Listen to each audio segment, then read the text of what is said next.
SC వర్గీకరణ విషయంలో మందకృష్ణ గారు ఇంకా మిమ్మల్ని కౌంటర్ చేస్తున్నారు కదా.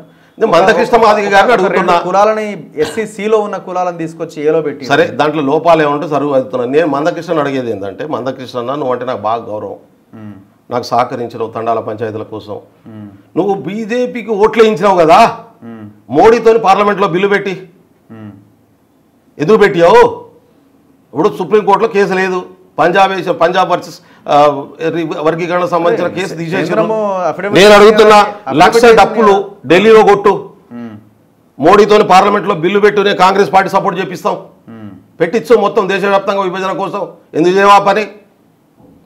నువ్వు నీ గురువుగా గుర్తించినటువంటి చంద్రబాబు నాయుడుతో ఆంధ్రప్రదేశ్లో బిల్లు పెట్టి ఈ విజయవాడలో డప్పులు వేద్దాంపా ఇద్దరం కలిసి, నేను కూడా వస్తా. కాబట్టి నువ్వు దేనికోసం పనిచేస్తున్నావు ఆలోచించుకో.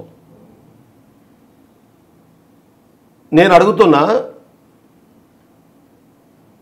సామాజిక న్యాయ సిద్ధాంతానికి మేమంతా కట్టుబడి ఉన్న వాళ్ళం, కుల జనాభా ప్రకారం వాటా రావాలని కొట్లాడిన వాళ్ళం 30 సంవత్సరాల నుంచి. కానీ మా కుల అణచివేతకు మా పక్కన ఉన్నటువంటి కులం కారణం కాదు, కుల వ్యవస్థ కారణం. నిచ్చెన మెట్ల కుల వ్యవస్థను నిర్మించినోడెవడు? నీ పైన కులమోడా? నీ పైన కులమోడు నీకంటే ఎక్కువ తిన్నాడు, వాడు ఎక్కువ తినడానికి కారణం ఎవడు? కుల వ్యవస్థ కాదా? నీ కింద ఉన్నటువంటి కులమోడు నీకంటే తక్కువ తిన్నాడు, వానికి అవకాశాలు రాలే, నీ కింది మెట్టున్నాడు, వాడు వెనకబాడుతనానికి నువ్వు కారణమా? నీ వెనకబాడుతనానికి నీ మీద ఉన్న కులం కారణమా? మొత్తం నిచ్చెన మెట్ల కుల వ్యవస్థ కారణమా? కుల వ్యవస్థను టార్గెట్ చేయాల్సిన నువ్వు నీ పై కులాన్ని ఎందుకు టార్గెట్ చేస్తున్నావు? అంటే ఈ నిచ్చెన మెట్ల కుల వ్యవస్థను నిర్మించినటువంటి ఆధిపత్య కులాన్ని ప్రొటెక్ట్ చేసే పనిలో ఎందుకున్నావు నువ్వు? ఎవరి ప్రయోజనాల కోసం ఆలోచిస్తున్నావు? విధ్వంసం జరగాల్సిన కుల వ్యవస్థను ప్రొటెక్ట్ చేయడం ఎందుకు ఆలోచిస్తున్నావు నువ్వు?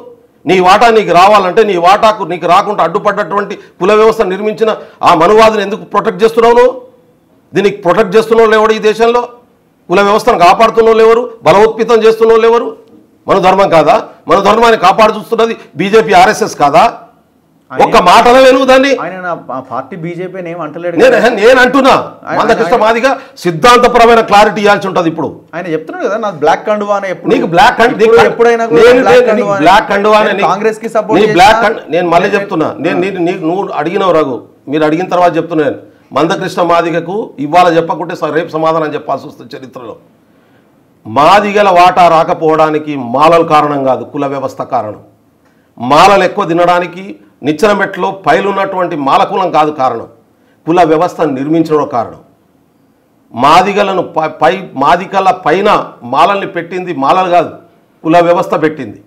ఈ మాదిగలు కంట కింద డక్కలోలం పెట్టింది కుల వ్యవస్థ పెట్టింది. నిచ్చెన మెట్ల కుల వ్యవస్థను నిర్మించింది ఎవరు? నిచ్చెన మెట్ల కుల వ్యవస్థ సిద్ధాంతాన్ని అమలు చేస్తున్నది ఎవరు? నిచ్చెన మెట్ల కుల వ్యవస్థను కాపాడుతున్నది ఎవరు? నిచ్చెన మెట్ల కుల వ్యవస్థకు రక్షణగా నిలబడ్డది ఎవరు? ఇప్పుడు ఆయన ఏమంటుండే, సరే ఆయన ఈ ప్రశ్నలన్నీ ఇప్పటిదాకా ఎవరు అడగలే. కాదు ఇప్పుడు ఈ ప్రశ్నలను ఎవరు అడగలే. ఇవాళ నేను అడుగుతున్నా, నేను ఇప్పటిదాకా మాట్లాడలే, నాకు ఇష్టం కూడా లేదు. నేనేమంటున్నా, మీరు క్వశ్చన్ అడిగారు కాబట్టి చెప్తున్నా. కృష్ణమాదికి ఎక్కడ డైవర్ట్ అవుతున్నాడో చెప్తున్నా, కృష్ణమాదికి ఎక్కడ డైల్యూట్ అవుతున్నాడో చెప్తున్నా. ఇప్పుడు ఆయన ఏమంటున్నాడు, నేను స్వాగతిస్తున్నానే అంటున్నాడు. మీరు చేసిన వర్గీకరణ స్వాగతిస్తున్నా, కానీ కొన్ని కులాలు ఏవైతే ఉన్నాయో ఎస్సీసీలో ఉన్న వాటిని అందులో పెట్టిర్రు, నేతకాణీలకు అన్యాయం జరిగింది, మాది ఇంకొక 1-2% పెంచండి అని అడుగుతున్నారు ఆయన. అది తప్పేం లేదు. ఇప్పుడు కృష్ణమాదిగ గారు అడిగి వర్గీకరణలో అమలు చేస్తున్న క్రమంలో వచ్చే లోపాలుంటే సరిచేయండి అని అడగడం తప్పు కాదు. దాన్ని సరిచేయడం కోసం ప్రభుత్వం కూడా ఆలోచిస్తుంది, ఆలోచించాలని కోరుతున్నా, సరిచేయాలి. నేను కృష్ణన్నను అడిగేది ఏంటంటే, 7% ఇచ్చిన చంద్రబాబు నాయుడు గొప్పోడయిండు, 9% ఇచ్చిన రేవంత్ రెడ్డి ద్రోహి అయిపోయాడు. నీకు ఉమ్మడి రాష్ట్రంలో విభజన జరిగినప్పుడు 7% కదా మాదిగలకు వచ్చింది. నాకు 7% వద్దు 9% ఇవ్వాలని ఎందుకు అడగలే? నేను అడుగుతున్నా. ఇప్పుడున్న జనాభా ప్రకారం అదంతేనేమో. అందుకనే అంటున్నా, ఏబిసిడి అని 4 పెట్టినావు. సామాజిక న్యాయం ప్రకారం ఏబిసి చేయొచ్చు, ఏబిసిడి చేయవచ్చు, ఏబిసిడిఈ కూడా చేయొచ్చు. నువ్వు చెప్పిన ప్రకారమే. నీ దగ్గర ఏమైనా ప్రతిపాదన ఉంటే ఈ పద్ధతిలో చేయండి అని చెప్పి అది ప్రభుత్వం పరిశీలించాలి. అందరికి న్యాయం జరగాల్సిందే. చేస్తున్న క్రమంలోనే ఇబ్బందులు లేకుండా చేసుకుంటే ఫర్దర్ ఫ్యూచర్లో ఇబ్బందులు రాకూడదనే ఉద్దేశంతో నేను అడుగుతుండు. అది మంచిదే, నేను కాదన్నాను. నా మౌలికమైనటువంటి ప్రశ్న ఏంటంటే, అసమానత్వానికి కారణమైనటువంటి నిచ్చెన మెట్ల కుల వ్యవస్థ మీద నువ్వు కామెంట్ చేయకుండా, మాట్లాడకుండా, నీ స్టాండ్ చెప్పకుండా, దాన్ని ప్రొటెక్ట్ చేస్తున్నావు, కౌగులించుకొని ఇవాళ నువ్వు మాట్లాడడం అనేటటువంటిది నైతికంగా దెబ్బతీస్తుంది నేను. కాంగ్రెస్ ని కౌగిలించుకున్నప్పుడు గొప్పడైండు, కాంగ్రెస్ లో కౌగిలించుకున్నప్పుడు కూడా గొప్పడు కాలే. కాంగ్రెస్ నేను మాట్లాడంటే కాంగ్రెస్ బీజేపీ కాదు ఇక్కడ సమస్య. నేను కాంగ్రెస్ను కౌగిలించుకున్నావా బీజేపీని కౌగిలించుకున్నావా అని అనట్లేదు నీకు. నువ్వు కాంగ్రెస్ను సమర్థించడం నీ ఎత్తుగళ్ళు నీకు ఉంటాయి, నేను సమర్థిస్తా దాన్ని. కానీ మాలల్ని శత్రువులను డిక్లేర్ చేయడం, ఇప్పుడు డక్కలోళ్ళు మాదిగోళ్ళని శత్రువులను డిక్లేర్ చేస్తారు. ఇది ఎంత డేంజర్ అంటే కింది కులాల మధ్యన శత్రు వైరుధ్యాన్ని పెంపొందించే మనువాదపు ఆలోచన దృక్పథాన్ని బలోపేతం చేయడం అవుతుంది. అది డేంజర్. దాన్ని యాక్సెప్ట్ చేయం మేము. మాదిగల వాటా మాదిగ రావడం కోసం యుద్ధం చేద్దాం, మాదిగల వాటా రాకుండా అడ్డుపడుతున్నటువంటి శక్తుల పట్ల యుద్ధం చేద్దాం. కానీ అణగారిన కులాల మధ్యన శాశ్వత శత్రుత్వాన్ని పెంచేటటువంటి బీజేపీ రాజకీయ వ్యూహానికి నువ్వు బలోపేతం చేయకు. మణిపూర్లో కుకీలు ఇవాళ మైతేయుల మధ్యన విధ్వంసం సృష్టించి ఈరోజు ఒకరు రావణ కాష్టంగా మండిస్తున్నటువంటి పరిస్థితి ఉన్నది. దాని వెనకాల ఏం జరిగిందో నీకు తెలుసు, నాకు తెలుసు. కాబట్టి అవగాహన లేని వాళ్ళకి చెప్పొచ్చు, అన్నీ తెలిసి ఉంటే చాలా డేంజర్. అందుకనే మౌలికంగా ప్రశ్నించుకోవాలి. ఏమి అనుమానం ఉంది మీకు అక్కడ? అంటే తాను ఎక్కడో ఒకళ్ళు ఒత్తిడికి లోన్ అవుతున్నాడు. ఎక్కడ అవుతున్నాడో నాకు తెలియదు, ఆయనే చెప్పుకోవాలి. ఆయన ఉద్యమ నాయకుడే కదా. ఆయన ఉద్యమ నాయకుడైనా ఆయన ఒత్తిడికి లోన్ అవుతాడు. నేను అందుకనే అంటున్నాను, రాజకీయ నాయకుడికి ఒత్తిడి. పార్లమెంట్లో బిల్లు పెట్టవని ఎందుకు అడగవు అంటున్నాను నేను. దేశవ్యాప్తంగా జవన కుల ఏబిసిడి వద్దా?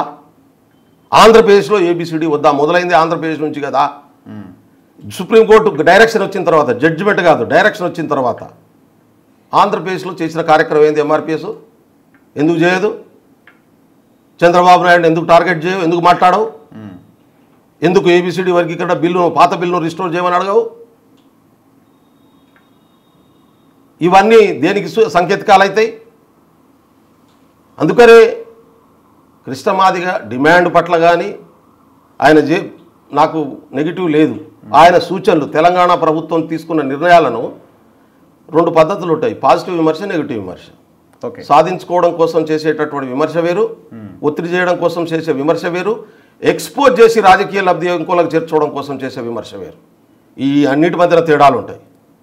కాబట్టి నా కండువ నువ్వు ఎన్నడూ చెప్పు, నువ్వు మాట్లాడుతున్న మాటల్లో ఏం లోపాలే నీకే తెలుసు, ఆయన తెలియదని నేను అనుకో. అల్టిమేట్గా మీకు నష్టం జరుగుతుంది ఆయన చేసే వ్యాఖ్యలు. ఆయన ఇప్పుడు ఎవ్వరు ఎన్ని ప్రయత్నాలు చేసినా నడిచేటోని కాళ్ళకు దుమ్మంటుకుంటుంది, పని చేసేటోని చేతులకు మట్టి అంటుకుంటుంది. మేము పని చేసేటోళ్ళం. మేము మాదిగల వాటా ఇవ్వడం పట్ల చిత్తశుద్ధితో ఉన్నాం, ఏబిసిడి వర్గీకరణ పట్ల చిత్తశుద్ధితో ఉన్నాం. ఆ క్రెడిట్ అంతా కృష్ణమాదికి ఇవ్వడానికి కూడా మాకు సిద్ధంగా ఉన్నాం. మాకేం అబ్జెక్షన్ లేదు. కృష్ణమాదిగా చేయబట్టి మేము చేస్తున్నాం అని కూడా చెప్తాం. మాకేం నిజంగా కూడా ఆయన త్యాగం చేసిండు, మాదిగ జాతి ఆత్మగౌరవాన్ని తీసుకొచ్చిండు. మాదిగలంటే ఇవాళ మేము మాదిగనని చెప్పుకునేటటువంటి స్థాయికి తెచ్చిండు. సరే, ఆ నడుస్తున్నటువంటి క్రమంలో ఆయనకు చాలా ఇబ్బందులు రావచ్చు. ఆ ఇబ్బందుల రీత్యా ఆయన కొన్ని దగ్గర వెనకబడవచ్చు, కొన్ని రకాలుగా చేయొచ్చు.